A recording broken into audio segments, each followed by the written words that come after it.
is possible. My name is Liat.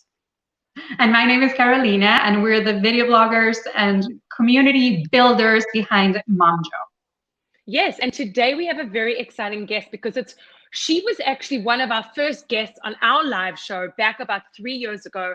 She's part of our community. We see her at the gym, at the JCC all the time, a place that we frequent on the daily when it isn't COVID-19. So we'd really like to give a warm welcome to Limore Twena whenever she's ready to come on. Tell us about her, Carolina. Tell us. Yes, so Limore, like you said, is a wonderful, beautiful energy and presence in our community. She's a mom in her area. She does so much. She has such a beautiful life story. And what we love about Limore is that, you know, she is an artist. She is a creator. She is a mother. She is what else, Liat? I know you want to add something. I was like, she is a singer. She is an author. She is a survivor. She is just a beautiful spirit in our community. And if you don't know who she is, you'll know her when you see her because she's either singing or she's smiling. She's doing one of the two. And we met her in our community years ago. In fact, my son and her middle daughter were at the JCC daycare together. So I met her when I first moved to Canada about 7 years ago. And I always remember seeing this joyful, smiling, beautiful woman always at the JCC. So I'm so excited that we can come together, the three of us as moms from this community, and interview her and tell you guys how she's doing amidst COVID. One thing I want to add, hello, Mama, welcome to our broadcast. Hi. One story that I want to tell that's so illustrative of who Limore is, okay? And she probably knows what this story is because it's probably the most recent time I actually saw her. I was at the park with my kids, and she was with her family bike riding, and my husband didn't know who Limore was. He'd never met her. So we're like sitting on a bench, chilling. She comes by with her beautiful smile and wonderful energy and starts singing to my husband in Spanish. That's her. With her angel voice. Oh, that's so funny. We all have a story about you, Limore, where you are singing in some way, shape, or form. Welcome and thank you for joining us today. Oh, thank you so much for having me. It's such a great honor, and I love you guys, and I love what you do for our community, for all the moms out there, and your creativity and thinking every day about things that are relevant to moms, and it's like you have this endless pool of inspiration. I don't know where you get it from, but you have content and content and content that is so funny, relevant, moving, exciting, and I love everything that you do, and I watch and follow everything. I'm a big fan. Listen, you are too sweet, and we love your words, but the compliments are supposed to go your way today. That's so my goodness. That meant the world coming from you. That really meant the world coming from you, because if you didn't hear before you came on, we were singing, literally singing your praises, because you have been such a consistent shining light in our community. Like, we literally all live within blocks of each other, and we frequent the JCC so often. And so when we came together with the JCC to start this initiative of highlighting very, very special moms in our community and doing a weekly live on a Thursday afternoon, it was a no-brainer. Carolina and I, we both said your name immediately that you were going to be our first guest. So yeah, that's it. It was so obvious. What an honor. That's huge. Yeah. That's so awesome. Of course. You know, there isn't a mother that I haven't met that I don't learn something from. I learn something from every single mother, a tip, a trick, a technique, a strategy for something. And it's just incredible. We can all learn from each other. And 100%, especially in times like this, when we're all like cooped up in our homes. I feel like really like conversations like this and just small exchanges between friends, or, you know, online meetups, or just all the information that's coming around and being spread out by women and moms. I feel like we're becoming better people. Just like during this quarantine period, for some reason, I feel like we're all learning from each other, like you say. Yeah, I hope so. I hope that's the case, because it's definitely, this is the time to do it. Well, that that leads us to our very, very first question for you. Okay. And that is, how have you been dealing with what's been going on? The quarantine, the COVID-19, being at home with your girls. Tell us, and of course your husband, tell us how you've been coping with all of it. So, I found that I was a lot more stressed out and anxious in the beginning before I knew 100% how this is going to roll out. And Mhm. so I had a lot of waves of anxiety going through my body. And in fact, I did a challah bake online on Facebook, and you can see a huge cold sore that came out of my lip from the stress. And Shame. I find in general as humans, we don't handle stress so well when there's a lot of uncertainty. Once you know what's going to happen, then you can feel confident in what you need to do. So, for example, if someone said to me, okay, Limore, this is going to be 8 weeks at home. You're going to be okay. You're going to have food. You're going to have to wash your hands a lot, but, you'll be okay and your loved ones will be okay. Then you can sigh of relief. But that wasn't the case. Nobody knew what was going on and how it would roll out and how long it's going to happen. And I know some people that were affected. We had somebody that is close to us that had COVID and landed in the hospital. So it's a stressful time. But if you look at my nuclear family, we're okay. My grandfather is a Holocaust survivor, and I always used, I was thinking to myself, what would he say if he was alive? And he probably would have said, I've been through worse. And I just try to remember him and remember that nobody's knocking down my door. This is not war. We do, it is a war on a virus, but I don't have soldiers at my door. I'm not running away with my belongings. I'm not in danger per se. It's more about protecting my family and keeping us sane within this house. And it's a unique opportunity to work on your family relationships. And, I know a lot of working moms that wish they had more time with their kids, and now they have more bonding time for the good and for the bad. And there's ups and downs, and I lose my mind sometimes, and sometimes I yell, but most of the times I try to be positive and happy and appreciate the little things. You know what? The way you speak and what you're saying resonates so much with me, and I'm sure with Liat too, because it has been such a tough time. There's been so much thrown our way. And I feel like we all have those low moments and those really high, beautiful moments throughout this whole quarantine experience. You seem to have the right perspective, though. You were just saying that you're not in a war. I feel like the challenges that I've faced in my life have intensified my perspective of positivity, and the whole idea of aggressive positivity was born through my challenge with cancer. And before that, I would say I was a positive, happy person, but going through that challenge I made a conscious decision to go through my challenge in a different way. And I created a methodology for myself so that I could get through it with more joy rather than pain. Wow. Okay, so we were going to go straight there, and you've basically given us that segue. So if you don't mind telling us a little bit more about where you're at right now, I would say mentally, but also physically. You look fantastic, and we hope that you are feeling as good as you look. And we just want to know how you're doing, because that was obviously a massive shock. You're literally one of us, so we feel it.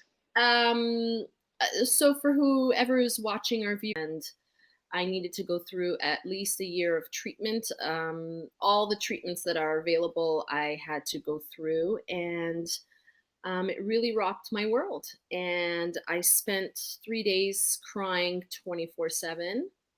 And then I realized that if I continue doing that, I'm going to, it's going to be a really hard road. And so I made the conscious decision to look at it differently.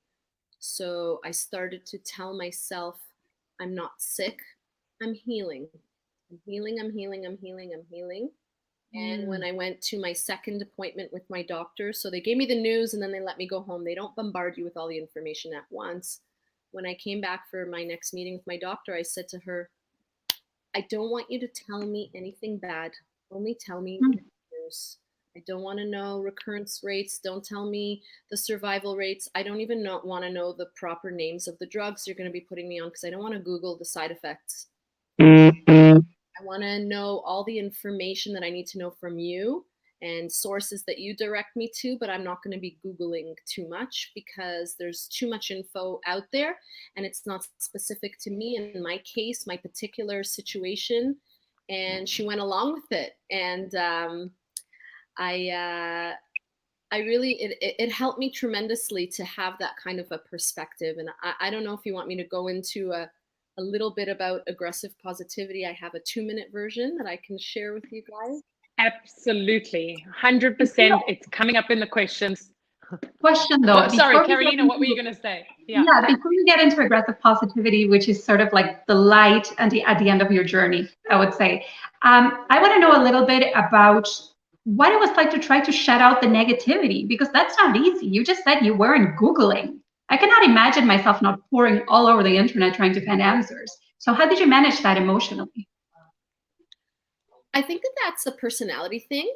So I am the kind of person that I'm okay not knowing. I'm all right coasting through and not having every bit of information. My husband is the exact opposite. He needs to Google every little. Carolina's the opposite. And so, to be honest, it was hard for him to come to appointments with me because I'd be sitting there and I'd be telling my doctors and nurses, tell me good news. And they'd be like, your tumor shrunk. I'm like, yay! And that's it. And I'm like, that's enough. I'm going to focus on that. And he would want to know what's the next step and what's the next dose and when's your next chemo appointment. And I couldn't handle that. And he couldn't handle the way I handled it. So I think it's a very personal choice. And if Googling for information makes you feel better, do that. But be cautious about where you're Googling and how. Because what I find with Googling is you're going to find the worst case scenario for a scenario that doesn't match you and what you're going through. Because nobody knows you, your socioeconomic background, your health, the way you eat, your weight, your height, your ethnicity, your religious beliefs, and your exercise regimen, and all these things, what country you live in, all these things play a factor in your ability to recover from illness. Your attitude, are you positive? Are you negative? Are you introvert, extrovert? All those factors, just like a thumbprint, are so unique to you and the treatment that they tailor towards you. And I think that that's the case in anything in life. When you're looking for a Google review of a destination that you want to go visit. So the negative reviews tend to be from lone people that have experience, but the people that have a good experience are much less likely to post because you're like, oh, it was great. I loved it. Wonderful. But those people that have a negative experience are always more motivated to share that in writing. And so you have to just be very conscious of where you're looking for your information. Go to peer-reviewed studies or go to a website that you know can give a good, fair review of a place, not just highlighting a few bad experiences. Because as you know, 1 or 2 people that give you 1 star will ruin your 5-star streak, and then it feels terrible. And that those people who give you a 1 star, they might have had a really bad day for something that has nothing to do with you and took it out on you. 1 star because they can't yell at their husband and they can't yell at their kids, so they yell at the internet. So Dr. Google is a total bummer. That's so true. Moral of the story. That's funny. I'm getting a bit of a delay here. Is it just me, or is it the No, 3? I'm getting it too. It's just me. Oh, you're getting it too? I was okay. Is there anything in the? Okay, great. Is there anything in the chat? I can't see the chat from our friend Dan about this. You're back now. For me, everything's great. Beautiful. Let's hope that we can stay on track. Yeah. Carolina, I think you asked a very poignant question because, especially in this day and age with social media, we are so bombarded with whether it's news or just people's feeds that seem so perfect. You know, it's a common discussion as to like how much of it you actually really want to see, or how much of it is just in front of your eyes and you can't get away from it. So I think that's a really good point, Limore, that you have to be very, very conscious of the kinds of content that you're actively seeking or just letting into your, you know, your mindset and your view. So I know when we spoke last, you were telling us way back when that you wanted to write a book, and you were doing a documentary, and you were singing all over the place and doing your album. I mean, you've done so much in this time since we last spoke. I'm going a little off script here, but the concept of aggressive positivity, like you introduced to us, we want to hear about it. And then we also want to know, like, did it all come from that journey that you were speaking about, and where are you at with it today? So it definitely emerged through my journey of breast cancer. Definitely, it was a life or death situation. It needed a life or death type of strategy. And what I discovered after kind of putting in words is that it can be applied to more everyday situations and not necessarily only health challenges. And I decided to write the book because I wanted to help even just one person get through a difficult challenge, or even make someone happier or more positive for 5 minutes. Then I will have achieved what I set out to do, because I found that anyone that got diagnosed with anything, people that were having any kind of challenge, even financial troubles, I would get messages in my mailbox.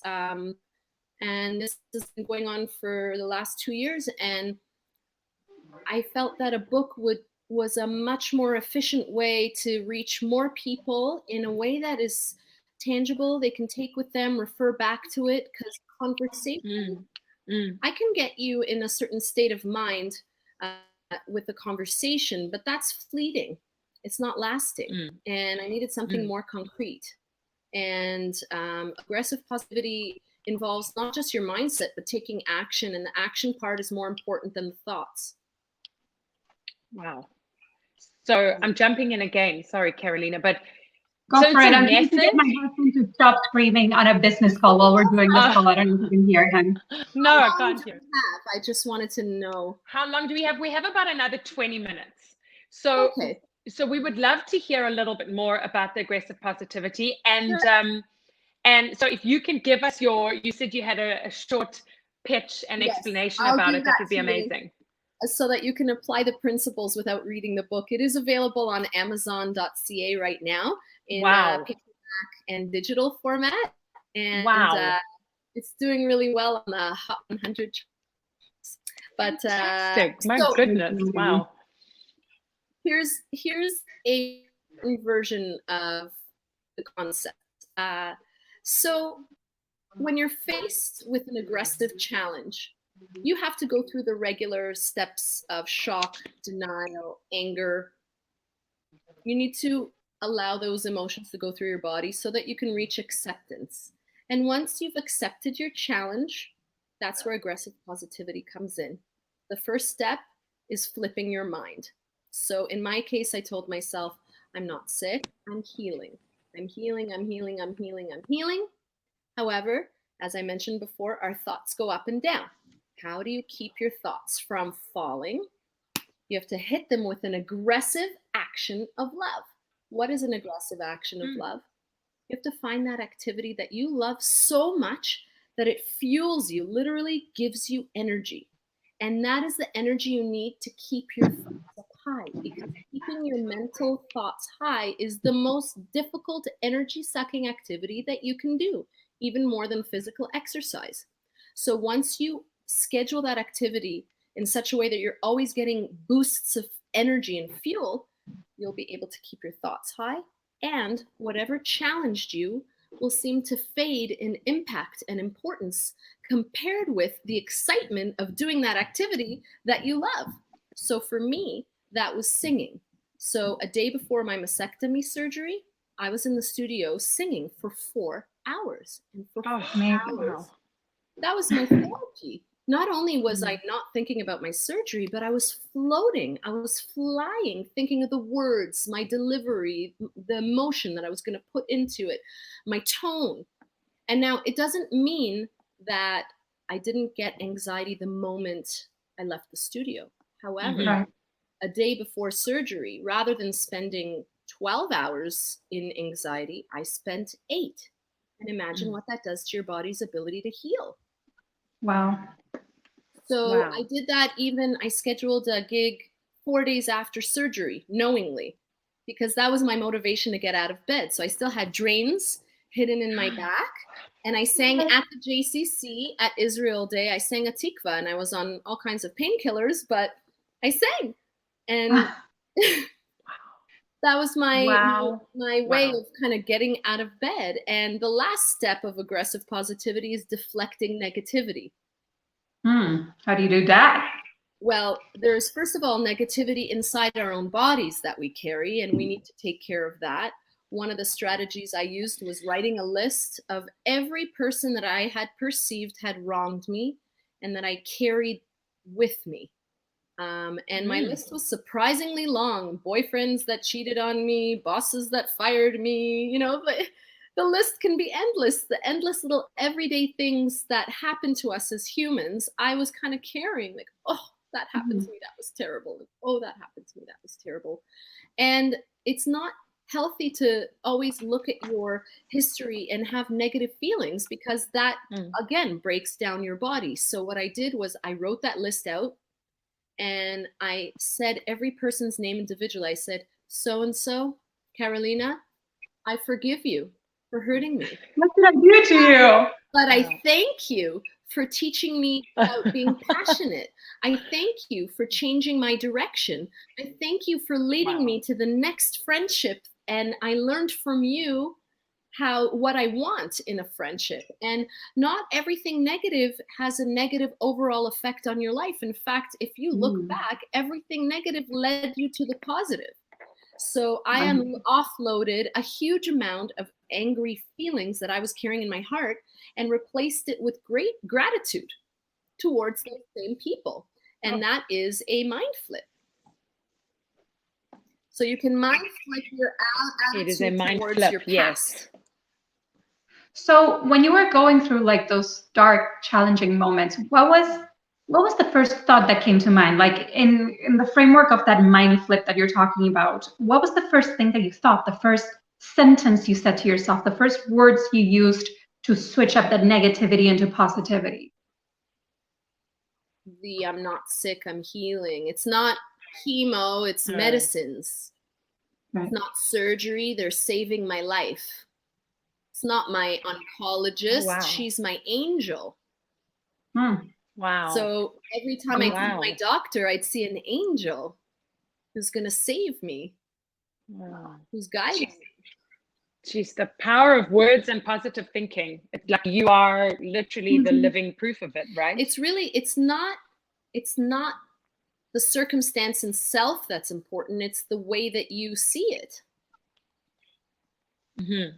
And you still see life the same way. Yeah. Even after. Yeah, I get reminded. I'm watched very carefully by my doctors, and every time I walk in the hospital for one of my checkups, it's like ground zero psychologically. It's kind of scary, and I have to talk myself out of it. And sometimes I suffer a psychological setback for a day or two. I kind of come to expect it, you know, the day before I have a mammogram or a test. It's flashbacks. I have a little bit of PTSD, but I manage it with my thoughts, and sometimes you gotta say, okay, I'm human. I'm gonna have a bad day before one of my tests because I'm gonna be nervous about it, and that's okay. I wouldn't be human if I didn't have those kind of feelings. Wow. So are you still doing the music and the singing? I can't imagine you're going to say no, but because it was such a big part of your journey, even before you had this health experience. I don't know like what words to use. I'm trying to use positive and uplifting words.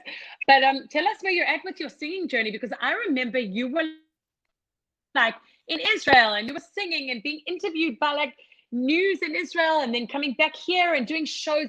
So I know you did an album. Tell us where we can find your stuff and what you're working on now. I did complete an album throughout my treatments and I released it. And then I did a concert at the Mod Club. And then about half a year later, I did a concert in Tel Aviv. And both times I raised a lot of money for different charities.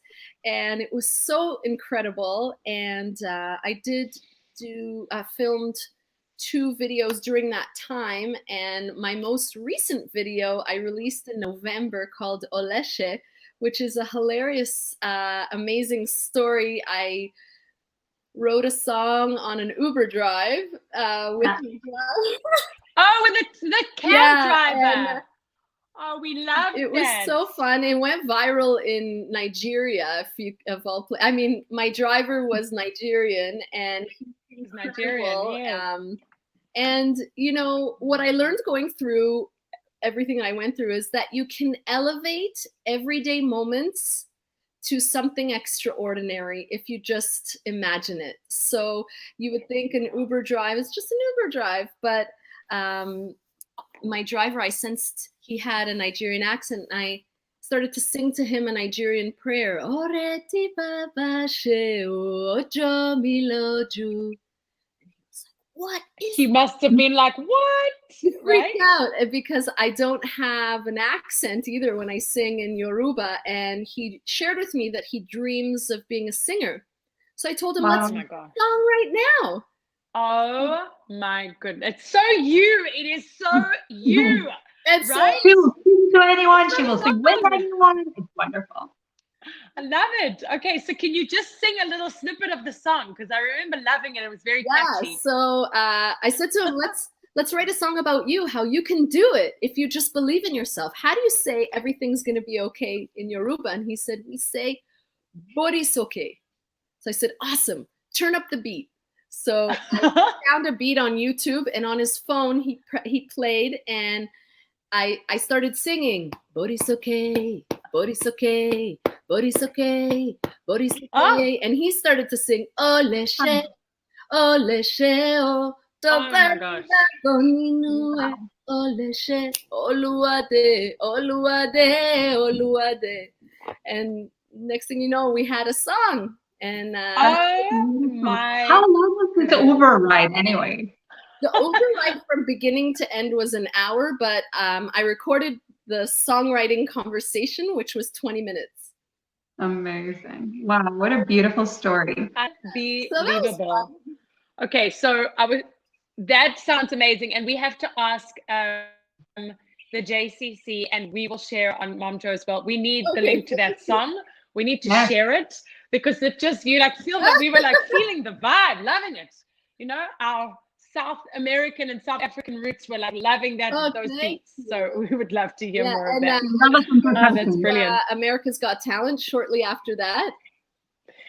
Yes, what happened with that? I didn't make it to the next round, but it was the most incredible, wonderful experience in my life. It was so good awesome. For you. Yeah, it was just fun. And oh my gosh. Yeah, you can just say you've done it, tick it off the bucket list. That's fantastic. It's just one of those things. Like I'm not sure that I'm the right musician for that platform, because they do look for more, you know, like they want jugglers and ventriloquists, and they have tons of singers. But you know, like they had a guy on that. I sing "Time to Say Goodbye" a lot by Andrea Bocelli, and then I saw an audition of a guy who sang the guy's part and the girl's part, who won Philippines Got Talent, and he was insane. So how can I compete with that? But you know, it wasn't the point. I wanted to do it, and it was. I just thoroughly enjoyed myself. I got a line bypass, which is crazy, which basically means that the producers kind of selected me to be pushed ahead. So I didn't wait in the lines, which was very fun. So to me, it kind of meant that, you know, a group of talented producers recognized my talent. It wasn't enough, but it's all good. It was enough to skip the line, Limore. That's pretty awesome. So that's cool. I'm happy with that. That's enough for me. And really, I'm just happy to be alive. I'm happy to be with my family. I'm happy to be able to live and learn and be a part of this incredible community and everything that it has to offer and do my part. We all have a story to share, and I'm hoping to inspire those around me to tackle their challenges with light and love and share their journeys. And everyone has their own way. Aggressive positivity is not for everybody. And everyone will adapt and take pieces of it that they like and that suits their life. Just like any tip that I've ever heard from any mom, I try it with my kids, and sometimes it works and sometimes it's an epic fail. Absolutely. Tell us, let's get a little philosophical, speaking of aggressive positivity. Do you think, okay, and this is interesting because you always cite that positivity as one of the reasons why you made it through your cancer journey, right? Why you came out on top. Do you think positivity can really turn your future? Can it turn events? Does it have that ability in your eyes? So I don't believe that just using aggressive positivity, you can change a cancer diagnosis from positive to negative. No. I don't believe that it has that power, but I do believe it has the power to improve the quality of your life while you're going through the treatment. So I do believe that it has the power of uplifting and allowing you to enjoy your life in whatever form that is. Even in the most darkest times, there can be moments of light. And if you can increase that light, then it doesn't feel like you're going through something as difficult. And so yes, I had cancer. Yes, I went through chemo, radiation, a mastectomy, needles, blood tests, every test you can imagine. But I turned a CAT scan into a fun scan. I made lots of jokes during my test. I had a man while I was sitting at one of my scans, an elderly man. I heard him wailing while they were trying to get the IV in his arm. And it was the third time that they had tried and they kept missing his veins. And I said to him, would it help you if I sang your favorite song while they're trying to do what they're doing? And he said, yeah, I would love that. And I said, well, what's your favorite song? He said, oh, I like the classics. So I started to sing to him, somewhere over the rainbow, skies are blue. And no sooner as I started singing, the nurse tapped him on the shoulder and she said, you're done, my dear. Wow. What do you mean? Oh, wow. Oh my gosh, I have tears in my eyes. I cannot. I know. I didn't feel that. Wow. The nurse said to me, I wish you could stay here and do that for all the patients. And sometimes distraction, sometimes we find ourselves in negative situations like needing chemo. You can't escape the chemo chair, but you can try and distract yourself while you're in the chair. And music is a great way. Put in some earphones, Sudoku, coloring, watching a movie, comedies, as much as I could, I took myself out of negative situations, whether it was friendships that were heavy or negative. But sometimes you can't remove yourself from a negative situation. You have to go through it. So you're left with the distraction as a technique to get through it. And there's nothing wrong with distracting yourself. Wow. It's almost like doing la la la la la. Hello. I really What about negative people? What about people who come up to you and say, you know what, I went through a cancer journey, for example, and I hated it. It was garbage. It was a horrible time in my life. How do you see positivity in this? Do you ever get faced by skeptics, by people who just don't buy positivity as much as you do or to the degree that you do? There always will be skeptics, and I think that they play a really important role in testing us to see if whether it's for real. Anytime I tell someone about an idea and they shoot me down, if I back down because of that negativity right away, then maybe it wasn't a great idea. maybe I wasn't meant to go that way. But my experience is that anything that I truly believe in, it doesn't matter who doubts it. I believe it so deeply in my core that I move forward, and I'm not going to please everyone. And as I mentioned before, aggressive positivity is not for everyone. And I'd rather build something like aggressive positivity with the haters rather than not have it at all. And the haters actually make me question and look at, oh, maybe I need to rethink this. And maybe I didn't think of a particular angle. And maybe I got to rethink that and reformulate and go back to the drawing board. And nothing wrong with that. That's great. It fuels me even more. If someone said to me, that's crap, I don't believe in it, I'll say, that's very valid. And maybe you can share with me a technique you found helpful, because maybe that'll help some of the people that don't find aggressive positivity helpful as well. Maybe you can help. Do you want to partner with me? Maybe you have something so wonderful to share, and I want to know that, because I don't. Oh, you throw that positivity and that love right back at them. Yeah. Okay? I mean, really, truly, everybody, I believe that everybody at their core is doing their best. And maybe within the tools that they have, they couldn't flip it around. Maybe they didn't have a good support system. Maybe they didn't have the biology, the natural. Some people are born happier. Maybe they were born in a less happy state to begin with. So they had a higher mountain to climb. So they had a harder time. So, well, I'm going to be mad at that person because they had a harder time? No, let me try and help them. Let's see along the way what it is. You know, I had people say to me, but I'm not like you. What can I do? And I said, then you can try, even for 1 minute.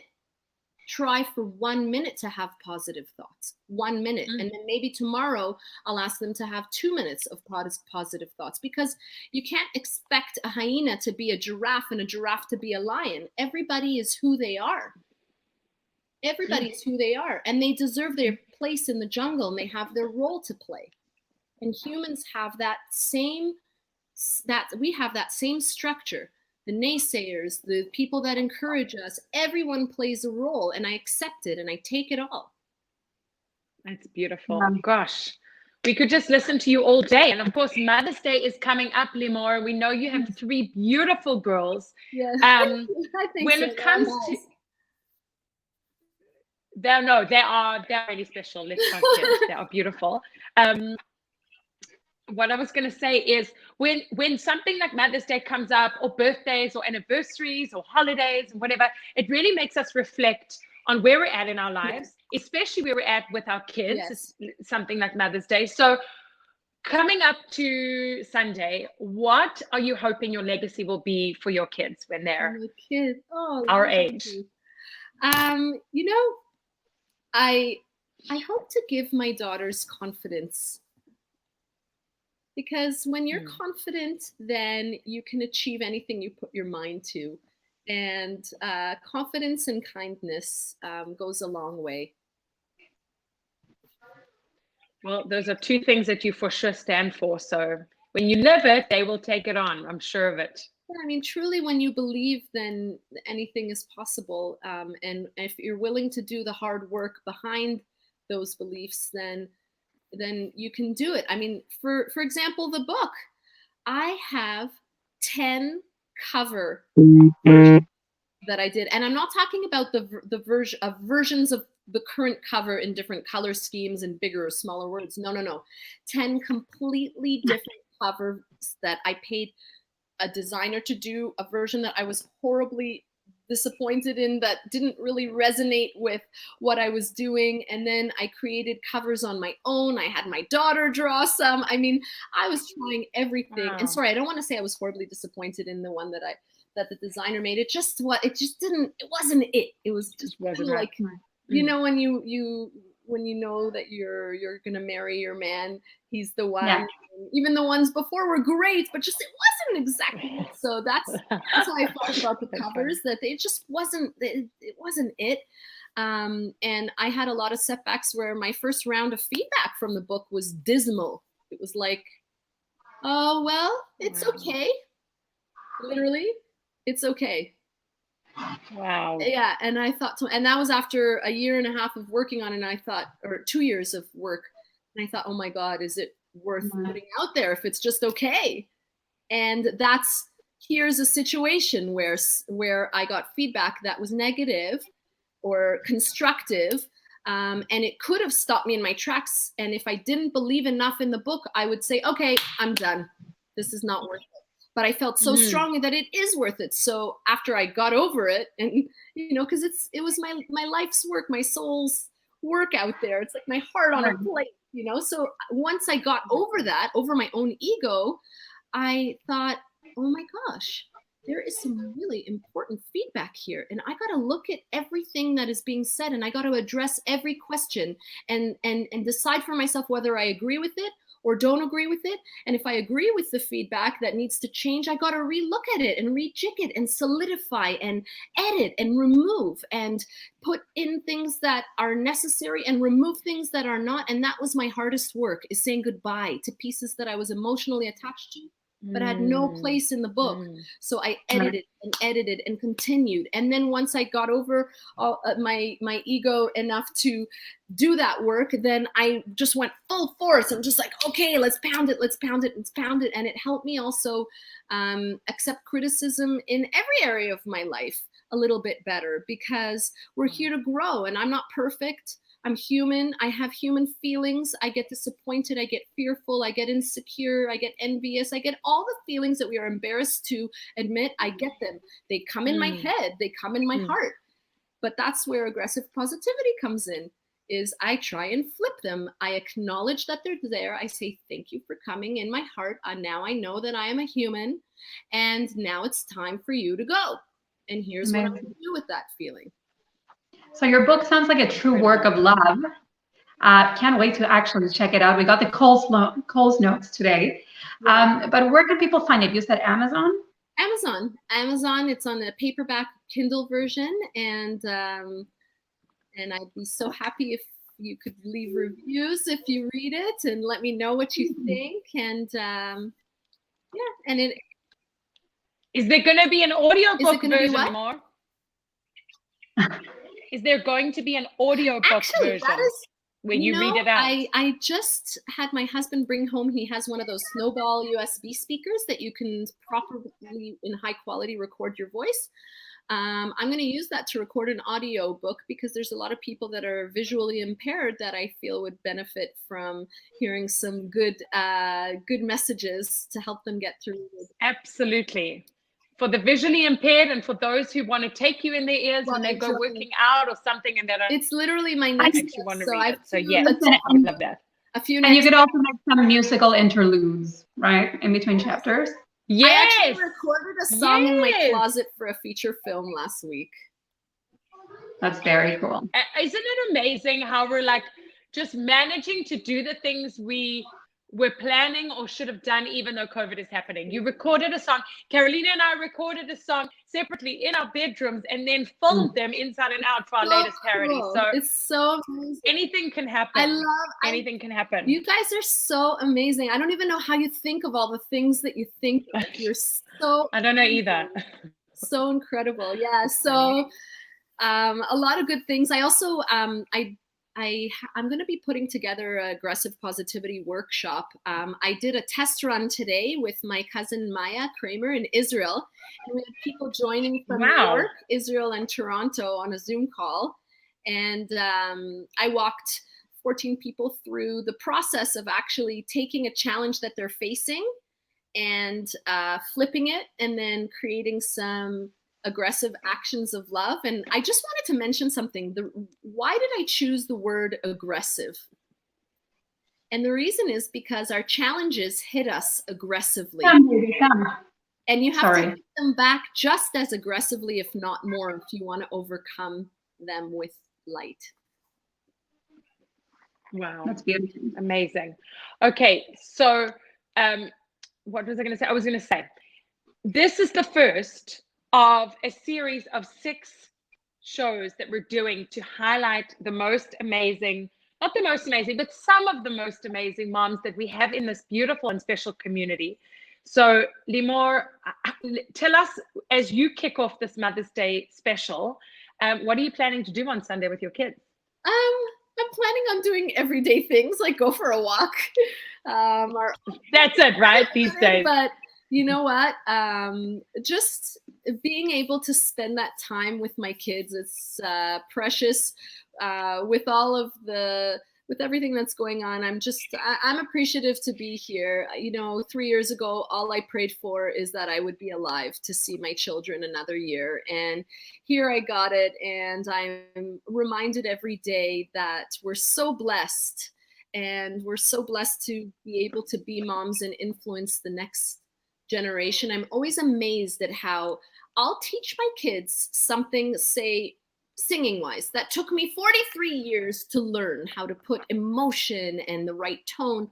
And I'll teach them, and that's their starting point. That's where they're going to start their singing journey. And mine, 43 years later, is where I got to. So they are going to take anything that I teach them and explode it times 1,000. And it's quite amazing to watch them do that with anything that we teach them. And for this Mother's Day, I just want to wish all the mothers out there, I want to send them a tremendous amount of good energy and vibes and strength, and know that you're not alone.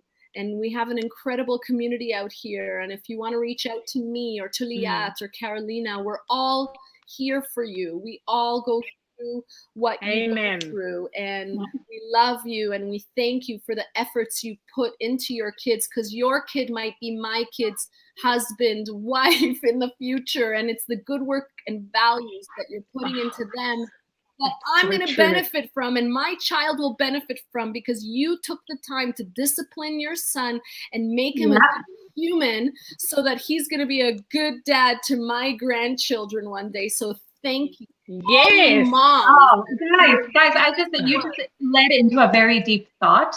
Moms are the original influencers. Yes. Yeah, there we go. I'm gonna leave you with that. Love that. Thank you so much for your time. Welcome. Thank you for having me. Thank you for this opportunity. You guys are amazing. Thank you so much. We really enjoyed our chat with you today. And before we go, and before we let you go, we need something from you and from everybody else watching. Yeah. We are putting together a special sweet project with the JCC that we're going to unveil this weekend. And we're trying to get short videos, 15, 20-second videos of people speaking about a special mom in their lives. It can be an actual mom, biological, or a special female figure. And we would love it if you, Limore, can spend 20 seconds just sending something over to us. And everybody else who's watching today, we're going to leave the link in the comments below. Okay. And we would love to get your little videos. We're doing nominations. We're just putting out beautiful nominations of special women. May I ask if you can share the link for where people can get the book, as well as my Limore music and positivity of definitely 100%, Instagram, so that people 100%. Can find me. Thank you. I would love to. Beautiful, of course. Video. Thank you, Mama. Awesome. Thank you so much, guys. Beautiful ladies. I love you. You too, babe. Bye. Okay, we're alone, are we? There it is. Thank you everyone for watching. There it was. A wonderful time. My kids are screaming in the background. You can probably hear them. That's our cue to take off. Until next week, we're going to do this again, right? Again with another special guest. We're going into something totally different next time. We'll leave it as a surprise for next week. Thank you so much for watching. We will leave all the links below, but we need your videos for the Mother's Day special. You can either DM them to @FindingMomJo on Facebook or Instagram, or straight to the Schwartz Riesman Center. 15 seconds of you holding your camera, telling us about one mom in your life that makes you feel really you admire her so much and you love her so much. So we would love to put something very special together for all the mamas in our community. Thanks for watching, guys. Bye.